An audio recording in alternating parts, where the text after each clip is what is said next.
Taxonomy में हमने broadly तीन चीज़ें यहाँ पे इंक्लूड करी थी कि हम किस तरीके से टैक्सोनॉमी करते हैं। तो उसके लिए हमारे पास तीन चीज़ें थी बेसिकली। द वन, अगर हम देखें पहला स्टेप तो वो था हमारे पास आइडेंटिफिकेशन। ठीक है। सेकंड स्टेप की बात करें तो आइडेंटिफिकेशन करने के बाद हम लोग यहाँ पे क्या कर रहे थे, इसका नॉमेनक्लेचर कर रहे थे, नॉमेनक्लेचर। एंड अगर हम थर्ड स्टेप की बात करें, थर्ड हमारे पास आ रहा था क्लासिफिकेशन।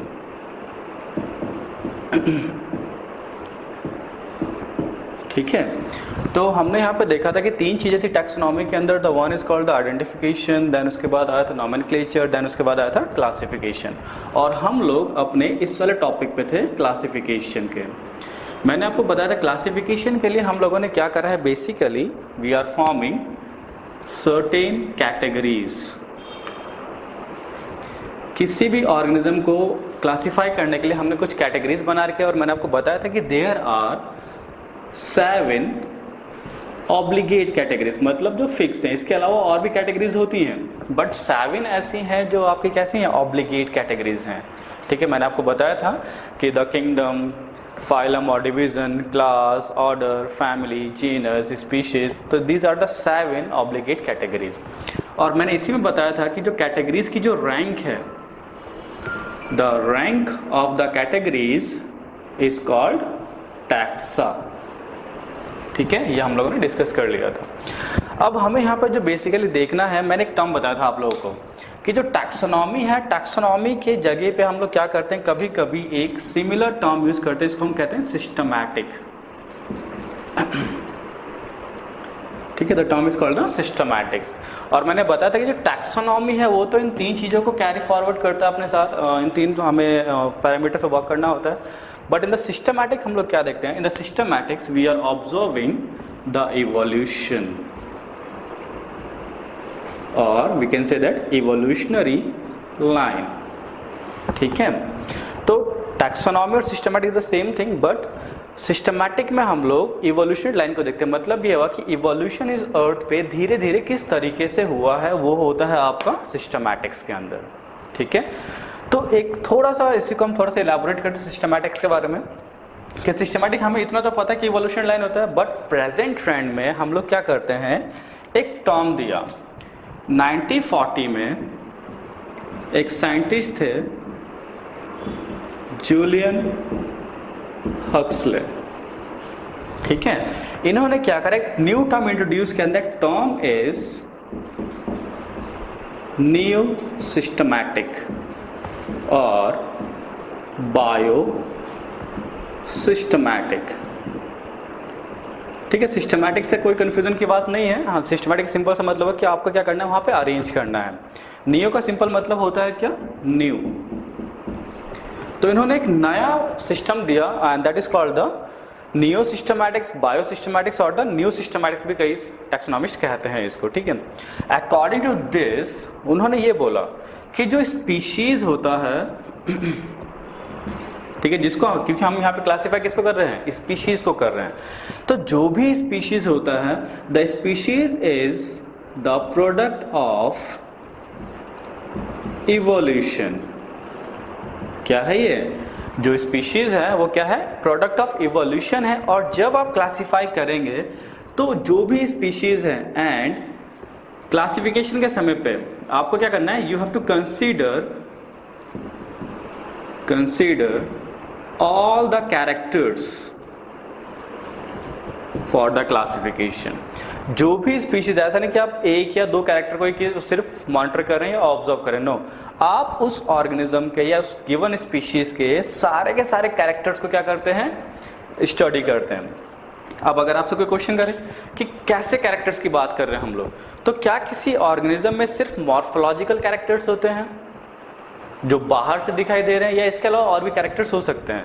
तो यस, तो ये जो था ना आपका जूलियन हक्सले, जिन्होंने नियो सिस्टमैटिक दिया, बायो सिस्टमैटिक दिया, इसने क्या करा, कुछ और ब्रांचेस को भी इवॉल्व किया यहाँ पे। लाइक अगर हम बात करें, जो ब्रांचेस यहाँ पे निकल के सामने आई, these are karyotaxonomy. The term is called karyotaxonomy the first one, ठीक है। तो कैरियो का टर्म अगर हम देखें तो कैरियो का सिंपल मीन होता है, कैरियो मीन्स न्यूक्लियस। अगर आप क्या करते हैं, किसी स्पीशीज की सेल के न्यूक्लियस को ऑब्जर्व कर रहे हैं, उसके क्रोमोसोम को ऑब्जर्व कर रहे हैं कि कितने नंबर ऑफ क्रोमोसोम है, कैसे उसकी जीन्स है, क्या पैटर्न है उसका, तो अगर आप उसको भी कंसीडर कर रहे हैं during the course of classification, तो वो कहलाता है आपका कैरियो टैक्सोनॉमी, ठीक है। सेकंड अगर हम लोग बात करें, यहाँ पे आता है हमारे पास कीमो टैक्सोनॉमी, ठीक है। कीमो टैक्सोनॉमी का सिंपल सा मतलब होता है, जो कीमो टर्म हम लोग यहाँ पे देख रहे हैं, that chemo term means chemical, ठीक है। क्या कहते हैं हम इसको, केमिकल कहते हैं। अब बात यह आती है कि केमिकल इज व्हाट, केमिकल्स के थ्रू हम लोग, केमिकल्स कैसे मदद करते हैं हमारे, तो हम सबको पता है कि बेसिकली जो कीमो टैक्सोनॉमी का जो कॉन्सेप्ट है, हम लोग एनिमल्स में तो ज़्यादा यूज नहीं करते हैं, but in the plants we are using it so much. कैसे, क्योंकि प्लांट्स में क्या होता है, आपने देखा होगा कि बहुत सारे प्लांट ऐसे हैं जिसके अंदर एक डिफरेंट टाइप के केमिकल्स मिलते हैं। प्लांट हैव डिफरेंट केमिकल्स, जैसे कि आपको पता होगा, दे हैव द एल्कलॉइड्स होते हैं, रेजिन्स हैं, गम्स हैं, तो बहुत सारी ऐसी चीज़ें प्लांट प्रोड्यूस करते हैं जिसका एक अपना ही एक केमिकल नेचर है, और वो स्पेसिफिकली उसी प्लांट की स्पीशीज में मिलता है। तो अगर हम क्या करें, स्टडी कर लेते हैं किसी प्लांट या किसी केमिकल के बारे में कि यस ये जो केमिकल है इसी फैमिली या इसी मेंबर में मिलता है, तो हमें क्लासीफाई करने में बहुत ईजी हो जाएगा, ठीक है। तो कीमो टैक्सोनॉमी हो गया। अगर हम बात करें इसमें और किस थर्ड की, तो इन द थर्ड अगर हम देखें तो there is a numerical taxonomy,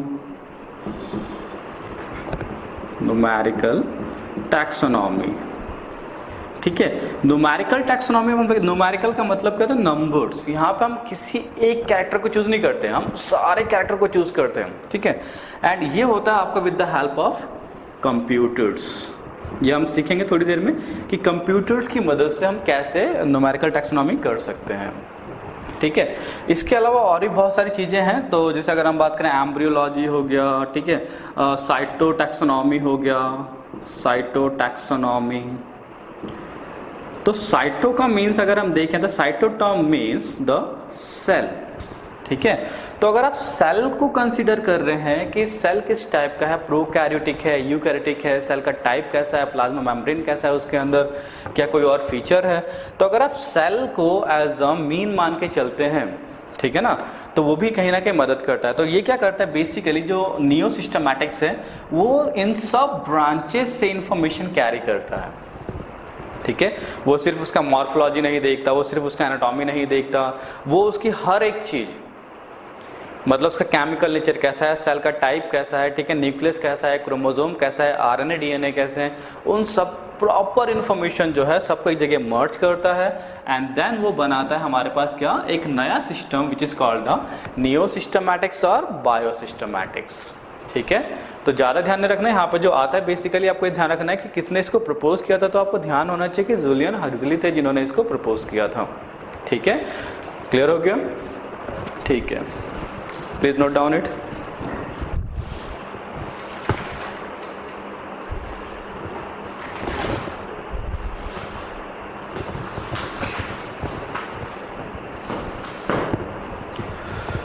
next जो हम लोग डिस्कस करने जा रहे हैं टैक्सोनॉमी में ही कि जो क्लासिफिकेशन है, क्या क्लासिफिकेशन जो हम तरीका अपना रहे हैं क्लासिफाई करने के लिए, क्या वो एकदम से ही डेवलप हो गया, क्या ऐसा रहा होगा कि क्लासिफिकेशन का जो सिस्टम था क्या एकदम से डेवलप हो गया और आज भी हम उसे यूज़ कर रहे हैं? ऐसा तो नहीं होगा, किसी ने पहले उसकी शुरुआत करी होगी, ठीक है ना, उसके बाद किसी ने उसको डेवलप किया होगा और आज हमारे पास कुछ और रहा होगा, ठीक है। तो नेक्स्ट जो टॉपिक है बेसिकली वो क्लासिफिकेशन के ही बारे में है, and that is called the system of classification, ठीक है, they are called the system of classification. कि ऐसे कौन कौन से सिस्टम्स हैं जो हमें क्लासीफाई करने में मदद करते थे from the previous one two the modern one. ये टॉपिक जो है basically this is a part of taxonomy, और एनसीईआरटी की बुक में इसको द लिविंग वर्ल्ड में इन्वॉल्व नहीं किया गया है।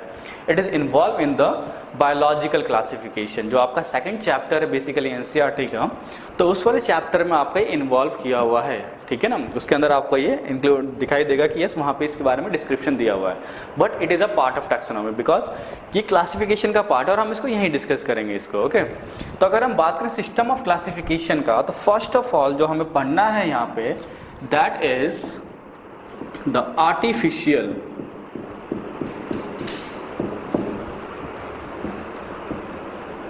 सिस्टम ऑफ क्लासिफिकेशन, ठीक है। This is called the artificial system of classification. अगर हम बात करें आर्टिफिशियल सिस्टम ऑफ क्लासिफिकेशन का, तो बेसिकली जो इसको दिया था, जो प्रपोज किया था, इसको दिया था basically Pliny the Elder,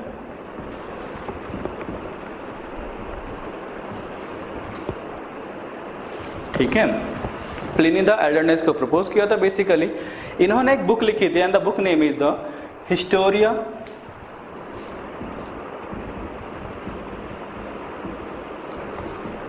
natural, ठीक है। इस बुक के अंदर इन्होंने क्या किया था, लगभग 1000 प्लांट के स्पीशीज को, 1000 प्लांट स्पीशीज इन्होंने इंक्लूड किया था, उसको इन्होंने क्लासिफाई करने की कोशिश करी थी, ठीक है। बट प्लिनी द एल्डर के अलावा भी जो आर्टिफिशियल सिस्टम ऑफ क्लासिफिकेशन है उसको कुछ और लोगों ने यहाँ पे यूज किया है। जैसे फॉर एग्जाम्पल थियोफैस्ट्रस, ठीक है। थियोफैस्ट्रस के बारे में बात करते हैं, क्या है आपके फादर ऑफ बॉटनी, ठीक है। थियोफैस्ट्रस कौन है, फादर ऑफ बॉटनी है। इसके अलावा अगर हम बात करें यहाँ पे तो एरिस्टोटल थे जिन्होंने इस सिस्टम को यूज किया, एरिस्टोटल। देन इसके बाद वन मोर फेमस, लिनियस, ठीक है। तो ये कुछ साइंटिस्ट हैं जिनके बारे में आपको ध्यान रखना है, जो स्कॉलर्स उनके बारे में ध्यान रखना है कि किन लोगों ने आर्टिफिशियल सिस्टम ऑफ क्लासिफिकेशन को यूज किया है।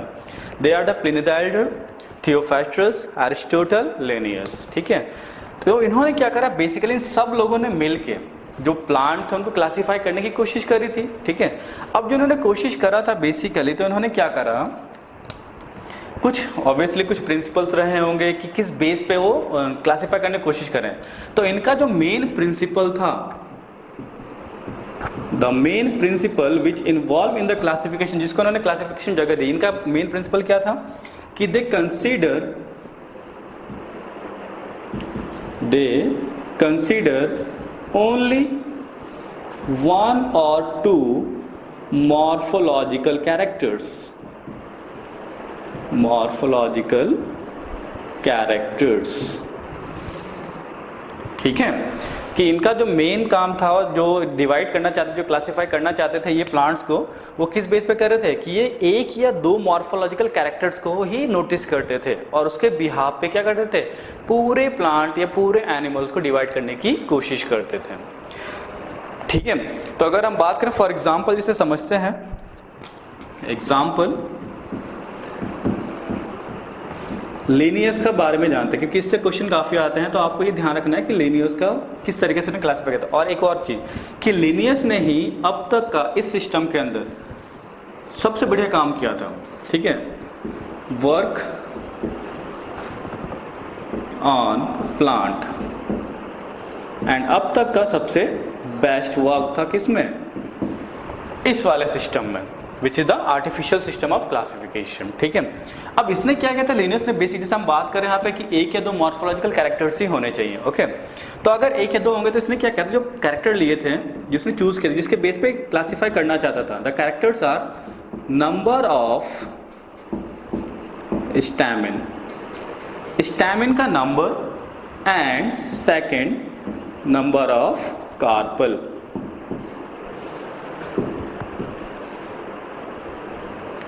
ठीक है। तो दो चीज़ें से दो पैरामीटर लिए थे कि बेसिकली किसी फ्लावर, बिकॉज हम सब जानते हैं कि जो आपके स्टैमन है या जो कार्पल्स हैं, basically these two are the part of flower,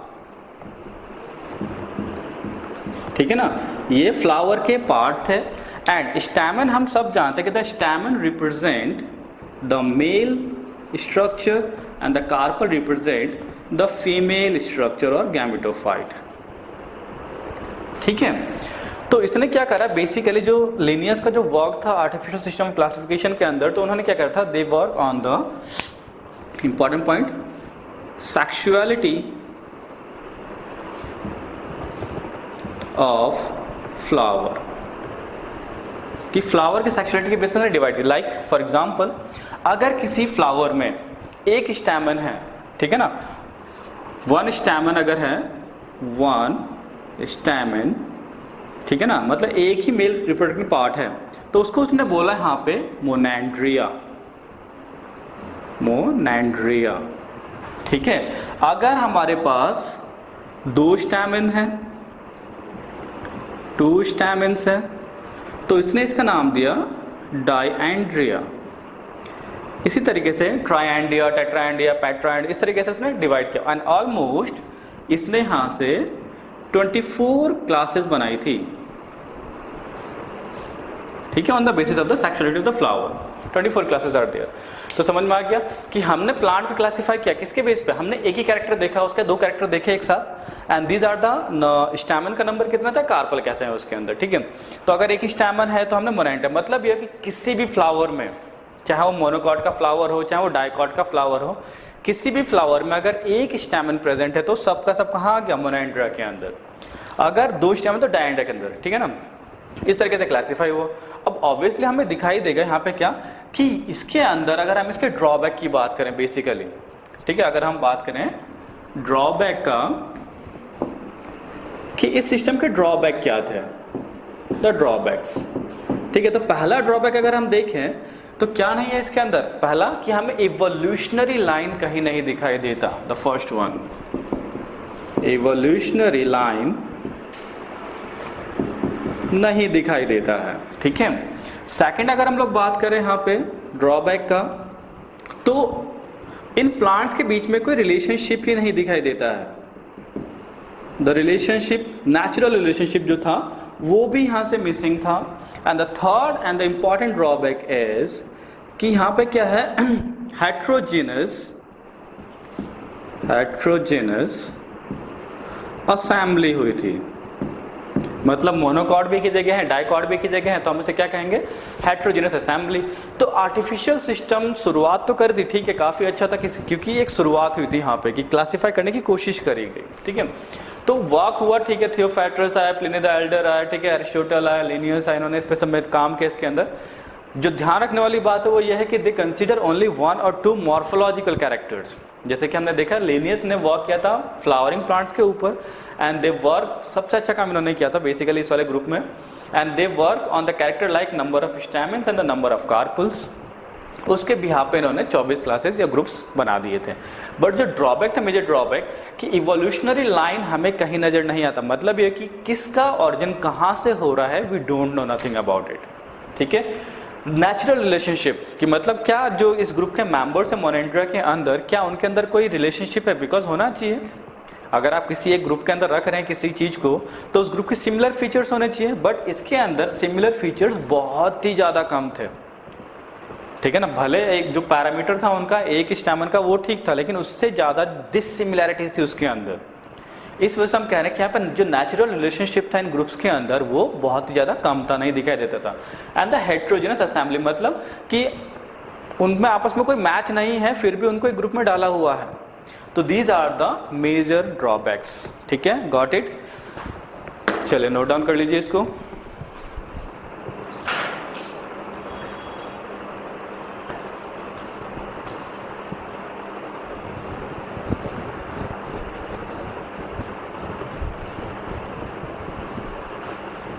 okay तो ये हो गया आर्टिफिशियल सिस्टम का, मतलब ये ड्रॉबैक जो था अब उसको कहीं ना कहीं हमें दूर करना था, ठीक है ना। तो ये जो सिस्टम था वो कहीं ना कहीं फेल हुआ, ठीक है। एंड फेल होने के बाद अगर हम बात करें तो सेकंड सिस्टम बना, and that system is called the second one the natural system of classification. Natural system, ठीक है। तो नेचुरल सिस्टम की अगर हम लोग बात करें, in the natural system of classification, तो ऑब्वियसली वहाँ पे कोई ड्रॉबैक था, मेजर ड्रॉबैक हमें ध्यान रखना है, हमें उसको ही रिमूव करना था। तो नेचुरल सिस्टम क्लासिफिकेशन में क्या था, बेसिकली जो सबसे पहले काम किया इसके अंदर वो था जॉन रे, ठीक है। इन्होंने क्या किया था, first of all they describe the monocot and dicot plants, इन्होंने इसको क्लासिफाई किया था, ठीक है। जॉन रे थे बेसिकली, इन्होंने फर्स्ट अटेम्प्ट किया था मोनोकॉट और डाइकॉट को सेपरेट करने का, बिकॉज हमने देखा था प्रीवियस वन में कि मोनोकॉट और डाइकॉट सब कहाँ एक ही जगह मर्ज हो गए थे, ठीक है ना, और कहीं ना कहीं गलत भी था। तो जॉन रे ने क्या करा, इस प्रॉब्लम को समझा, उससे प्रॉब्लम को किस प्रॉब्लम हो रहा है, उन्होंने क्या करा, इसको उठा के अब क्लासीफाई करने की कोशिश करें। And the first attempt the monocot and dicot, इसको क्लासीफाई किया उन्होंने। And for the classification purpose जो इन्होंने अपना प्रिंसिपल चूज किया, द प्रिंसिपल, ठीक है। प्रिंसिपल क्या था, दे consider maximum characters for classification, ठीक है। इन्होंने मैक्सिमम कैरेक्टर को चूज किया, ठीक है। लाइक अगर हम बात करें मैक्सिमम कैरेक्टर्स में, तो यहां पर उन्होंने इसका मॉर्फोलॉजी ले लिया, complete morphology means they work on the roots, ठीक है। रूट्स ले लिए इन्होंने स्टेम देखे, स्टेम किस तरीके का है, इन्होंने लीफ देखी, ठीक है, इन्होंने फ्लावर देखा इसका, ठीक है। जैसे आप सबको पता होगा कि अगर हम बात करें रूट्स का, तो रूट्स बेसिकली दो तरीके की हैं, द लाइक टैप रूट हो गया, एडवेंटिशियस रूट्स हो गए। तो किस टाइप का रूट्स था उसके भी, बिकॉज वी नो दैट कि जो टैप रूट होता है it is the feature of the dicot and the adventitious root is the feature of monocot, ठीक है। लीफ की बात करें तो लीफ क्या हो सकता है आपका, अगर हम वेनेशन देखते हैं तो रेटिकुलेट वेनेशन हो सकता है, रेटिकुलेट वेनेशन और parallel venation.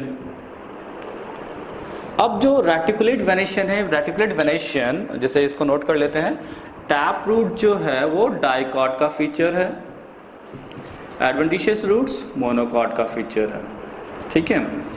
Reticulate venation dicot का फीचर है, पैरेलल वेनेशन मोनोकॉट का फीचर है। एक्सेप्शंस आर देयर, एक आधे एक्सेप्शन बस पर जाना नहीं है, ये ध्यान रखना है। फ्लावर की बात करते हैं तो फ्लावर्स बेसिकली क्या है यहाँ पे, पेंटामेरस हो सकता है, पेंटामेरस, ठीक है, या आपका ट्राइमेरस हो सकता है। इसके बारे में आप मॉर्फोलॉजी वाले चैप्टर में डिस्कस करेंगे, मॉर्फोलॉजी फ्लावरिंग पार्ट। पेंटामेरस जो है आपका it is the feature of dicot and ट्राइमेरस जो होता है वो मोनोकॉट का फीचर होता है, ठीक है। इसके अलावा भी मॉर्फोलॉजी तो चलो ठीक है, मॉर्फोलॉजी के अलावा भी इन्होंने उसका एनाटॉमी भी चेक किया, ठीक है ना। एनाटॉमी में उसका एनाटॉमिकल सेल वेल सब आ जाता है। तो इस तरीके से उन्होंने क्या करे, बहुत सारे कैरेक्टर्स को उन्होंने एक साथ मर्ज किया, सबको इक्वल वेटेज दिया, और इसके बाद उन्होंने क्या किया, उसको क्लासीफाई करने की कोशिश करी थी, ठीक है। क्वेश्चन जो आता है बेसिकली पूछा जाता है, who can first give the natural system of classification, what is the main principle. तो मेन प्रिंसिपल क्या है, मैक्सिमम कैरेक्टर्स को आप एक साथ स्टडी कर रहे हैं, ठीक है। नेक्स्ट क्वेश्चन जो आता है, who work best in the natural system of classification. तो बेस्ट वर्क जो था हाईलाइट कर लीजिएगा, it is a Bentham and Hooker system of classification of classification, ठीक है। बैंथम एंड हुकर दो साइंटिस्ट थे जिन्होंने सबसे अच्छा वर्क किया था इस नेचुरल सिस्टम ऑफ क्लासिफिकेशन में, ठीक है। एक क्वेश्चन बहुत कॉमनली पूछा जाता है, आप इस चैप्टर में पढ़ेंगे हर्बेरिया के बारे में। ठीक है। तो हर्बेरिया की अगर हम लोग बात करें तो हर्बेरिया बेसिकली हम प्लांट को स्टडी या समझ लीजिए टैक्सोनॉमिकल एड है वो, इसके लिए हम बनाते हैं, हर्ब शीट्स बनाते हैं। तो हर्बेरिया के क्लासिफिकेशन के लिए प्लीज नोट डाउन इट, आज भी टिल नाउ, ठीक है ना, टिल नाउ, ये नहीं कि ये खत्म हो गया, no, till now classification of herbaria, classification of herbarium sheets is accomplished by Bantham and Hooker system of classification। आज भी हम लोग इसको यूज कर रहे हैं फॉर दिस, ठीक है ना, क्योंकि बहुत अच्छा काम किया था उन्होंने इसके अंदर, ठीक है। तो ये आ गया था। अब अगर हम बात करें इसके इवोल्यूशन मतलब एडवांटेजेस के बारे में, तो जो एडवांटेजेस था बेसिकली इस नेचुरल सिस्टम क्लासिफिकेशन का, जो उसके ड्रॉबैक थे वो यहाँ पे इसका एडवांटेज था। मीन्स कि जो यहाँ पे जो उन्होंने ग्रुप्स बनाए बेसिकली इन दैट ग्रुप्स क्या था, फर्स्ट अगर हम देखें तो नेचुरल रिलेशनशिप दिखाई देता था, नेचुरल रिलेशनशिप, ठीक है ना। जैसे कि अगर हम बात करें मोनोकॉट में सिर्फ मोनोकॉट वाले प्लांट्स होंगे, डाइकॉट में सिर्फ डाइकॉट वाले प्लांट्स होंगे, गॉट इट। तो ये नेचुरल रिलेशनशिप दिखाई दिया। सेकंड अगर हम बात करें इवोल्यूशनरी लाइन, इवोल्यूशनरी लाइन, तो ये भी हमें दिखाई दिया यहाँ पे, ठीक है। तो ये जो चीजें थी बेसिकली ये दिखाई दी, प्लस इवोल्यूशनरी लाइन की वजह से ही जो हम यहाँ देख रहे हैं, इवोल्यूशनरी लाइन यहाँ पे दिखाई दे रहा है, some authors consider natural system as phylogenetic system of classification, ठीक है। कि जो नेचुरल सिस्टम था हमें यहाँ पे इवोल्यूशन दिखाई दे रहा था, इस वजह से जो कुछ ऑथर ऐसे भी थे जिन्होंने क्या किया, नेचुरल को कंसीडर किया था phylogenetic system classification. Most commonly जो था ना फाइलोजेनेटिक सिस्टम क्लासिफिकेशन, इसका मतलब क्या होता है इसको बता देता हूँ मैं आपको। फाइलोजेनेटिक सिस्टम ऑफ क्लासिफिकेशन का सिंपल सा मतलब होता है to study the evolutionary line, evolutionary line मतलब किसका डेवलपमेंट किससे हुआ है। तो बेसिकली ये जो नेचुरल सिस्टम था फाइलोजेनेटिक हम कंसीडर कर सकते हैं, बट ये ध्यान रखिएगा यहाँ पे, it consider phylogenetic in the case of animals. अगर आप एनिमल का क्लासिफिकेशन कर रहे हैं तो वहाँ तो ठीक है, but for the plant classification जो प्लांट टैक्सोनॉमिस्ट हैं उन्होंने नेचुरल को अलग कर दिया और फाइलोजेनेटिक को अलग कर दिया है, ठीक है। तो ये ध्यान रखना कि जो पहले वाले के जो ड्रॉबैक थे आर्टिफिशियल सिस्टम क्लासिफिकेशन के, वो यहाँ पे उसका अचीवमेंट था कि आपको नेचुरल रिलेशनशिप दिखाई दिया, क्लियरली दिखाई दिया हमें, आपको इवोल्यूशन लाइन दिखाई दिया, यस हमें दिखाई दिया, that's why some author consider natural as the phylogenetic, but it is valid for the animals not for the plant, plant के लिए वैलिड नहीं होता है। एंड फाइलोजेनेटिक सिस्टम पढ़ेंगे अब यहाँ पे इसके नेक्स्ट वाले टॉपिक में, ठीक है, नोट डाउन।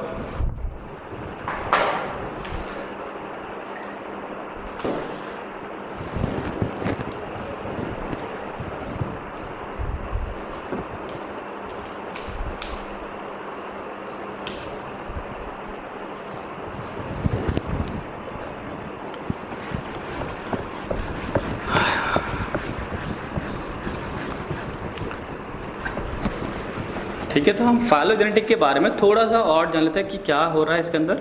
तो थर्ड सिस्टम अगर हम लोग बात करें, it is a phylogenetic, phylogenetic system of classification,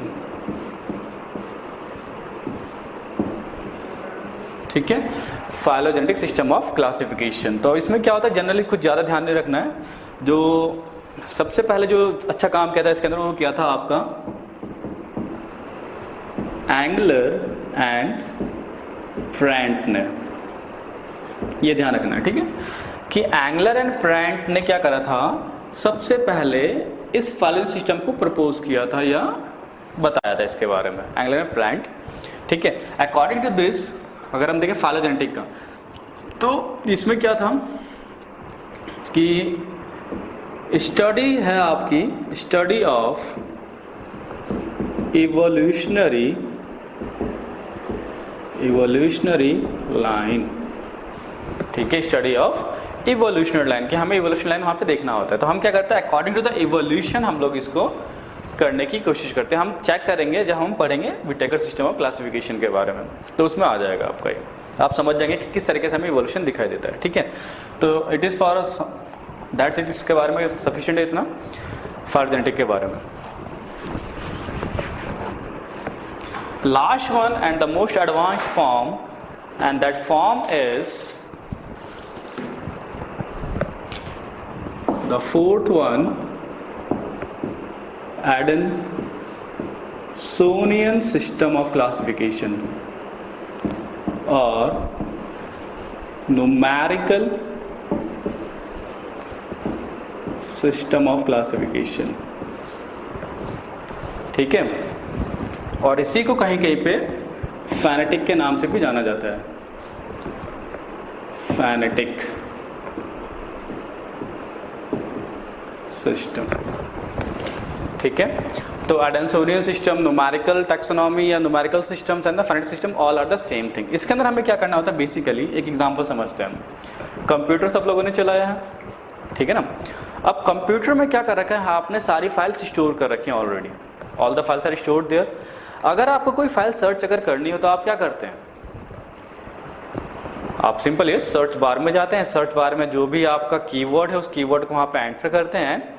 जैसे ही एंटर प्रेस करते हैं वो क्या करता है, जो सर्च बार है या सर्च का जो ऑप्शन है वो सारे सिस्टम की जितनी भी डायरेक्टरीज हैं सिस्टम के अंदर, वो उन सब डायरेक्टरी को खंगालता है, सर्च करता है, और उस पर्टिकुलर कीवर्ड से रिगार्डिंग जितने भी आपके फाइल्स हैं, फोल्डर जो भी हैं, उन सबको सर्च करके आपके सामने डिस्प्ले कर देता है। ईजीएस्ट वे है किसी चीज़ को सर्च करने का।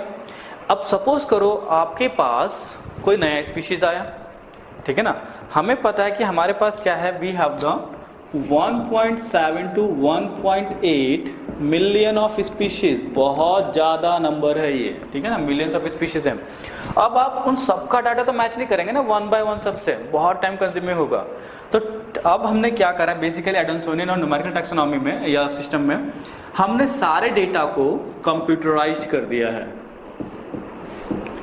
ठीक है। कंप्यूटर डेटा में इसको कन्वर्ट कर दिया है, कंप्यूटराइज हो चुका है, सारा डाटा फीड है।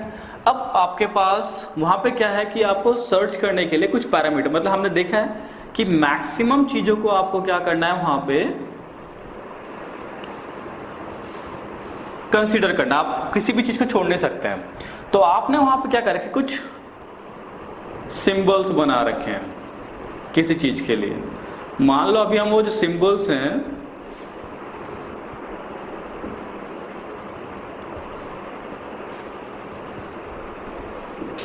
किसी फॉर्म में मान लेते हैं, ठीक है। आपने कोई प्लांट लिया, ठीक है, मान लीजिए वी हैव द प्लांट क्या आपने क्या करा, आइडेंटिफिकेशन किया, आइडेंटिफिकेशन। एंड जब आप आइडेंटिफिकेशन करते हैं तो आप क्या करते हैं, इसके मैक्सिमम कैरेक्टर्स की स्टडी करते हैं, मैक्सिमम कैरेक्टर्स आपको पता होते हैं। अब यहाँ पे क्या है मेरे पास, बेसिकली जैसे मान लो लीफ कैसा है उसका, ठीक है, स्टेम कैसा है उसका, रूट्स कैसी हैं उसकी, फ्लावर्स कैसे हैं उसके पास, ठीक है। फ्लावर्स में अगर हम देखें तो पेंटामेरस है, ट्राइमेरस है, किस टाइप का है, फ्लावर के अंदर और भी चीज़ें हैं, पेटल्स हैं नहीं हैं, सेपल्स हैं नहीं, एंड्रोशियम गार्निशियम कितने नंबर में, सब चीज़ें हमने सबके सिंबल, मतलब थाउजेंड्स ऑफ कैरेक्टर्स हमने एक साथ इवॉल्व मतलब स्टडी करने में। तो आप क्या करते हैं, सिंबल वहाँ पे सिंबल यूज़ करते हैं कि मान लो जैसे मेरे पास अननोन स्पीशीज है ए, जिसके बारे में स्टडी करना चाहता हूँ। तो लीफ में अगर हम देखें तो हमारे पास दो ऑप्शन है यहाँ पे, रेटिकुलेट हो सकता है या पैरेलल हो सकता है। तो आप क्या करेंगे, पैरेलल, तो पैरेलल में टिक मार दिया, ठीक है। स्टेम या रूट्स की बात करें तो वो आपका कैसा हो सकता है, एडवेंटिशियस हो सकता है रूट, या आपका टैप रूट हो सकता है। तो अगर आपका एडवेंटिशियस रूट्स है तो आप एडवेंटिशियस में क्या करेंगे, यहाँ पे टिक मार लेंगे, ठीक है। फ्लावर कैसा है आपका, ट्राइमेरस है या पेंटामेरस है, तो ट्राइमेरस और ट्राइमेरस में टिक मार लेंगे।